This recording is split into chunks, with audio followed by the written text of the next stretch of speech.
it is Courtney. Welcome back to my channel. Hopefully February was a good month for you. Happy Black History Month. And also, hopefully you got some chocolate or candy or something sweet for Valentine's Day. Now, I am here with my wrap up for February. And for February, I read 5 books, okay? And I had a pretty decent time with those books. Also, for February, I participated in 2 readathons. The Mardi Gras readathon, hosted by Kat's Novel Adventures. I only got 2 of the prompts in that, you know. Yeah, I tried. I also participated in the Bookish Bingo with Dusty Book Sniffers February edition. I wasn't going for the blackout. I was just going for a row. And I mean, I got a 4. I tried. Okay, so that works. That's what happened. Okay, I'm sticking to it. So let's talk about the books.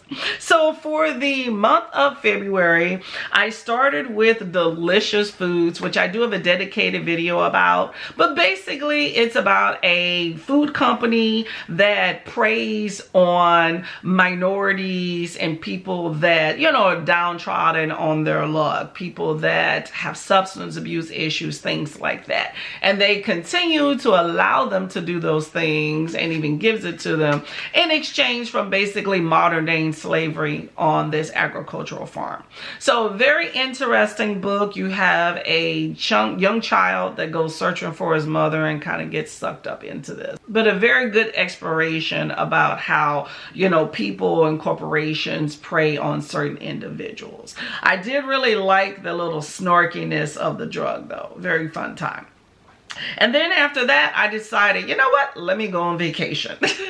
So I went on vacation to Mexico and I had a pretty decent time. You can also check out my vlog that I'm going to link it below. Before that vlog, I talked about 2 books, Those Beyond the Wall and I Don't Wish You Well, which were both pretty good, solid reads.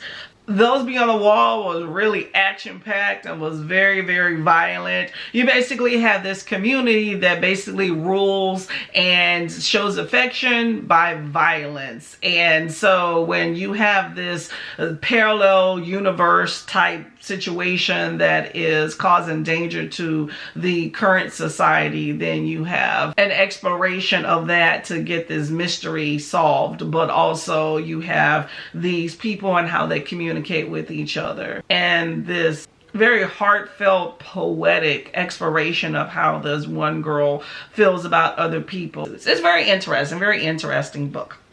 And then I Don't Wish You Well is by Jamada Emil, which is his current latest book, and it basically is about this gay guy that returns to his hometown and has this podcast where he's exploring this murder that happened a few years ago, where he believes there's a potential for the person that was accused of it to have been innocent, and so he's trying to get to the bottom of it.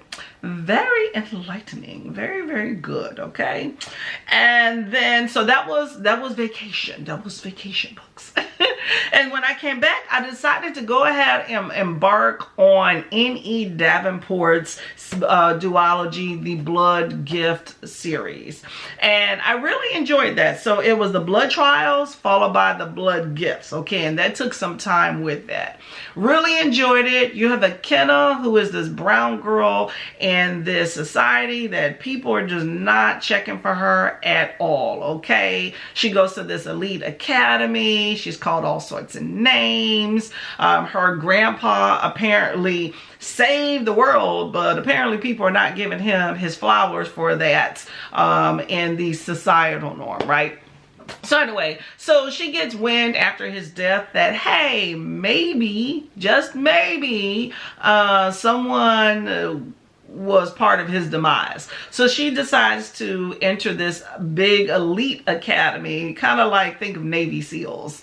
And so she can get to the bottom of who may have potentially wanted to kill her grandfather. And you know, there's a bit of a love story. There's also a found family trope. There's a lot of really harsh insults. Just makes you want to punch people in the throat. There's a lot of blood. There's a lot of unfairness and unjustness.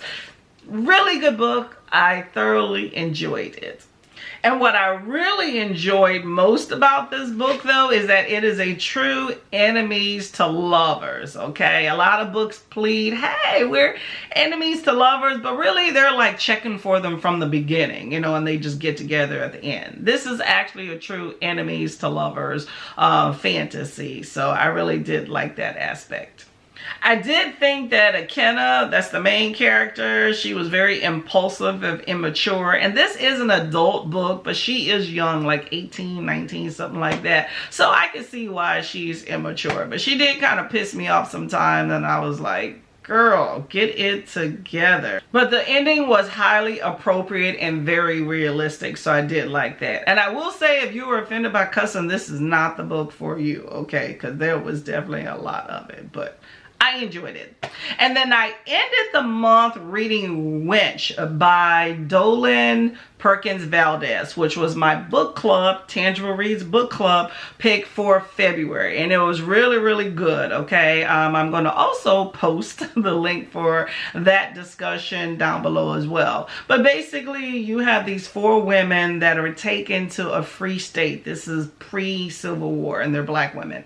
They're taken to a free state in order to vacation with their master lovers for a part of the summer. And you get to explore their relationships amongst each other and kind of their idea of freedom and being so close to it and not having it. But very, very introspective book, of a perspective you don't hear about very often. So, but that was my February, okay? So Black Books Rule, we'll continue to read them. Let me know what was your standout read for February and what you plan to read for March. I'll see y'all later. Bye-bye.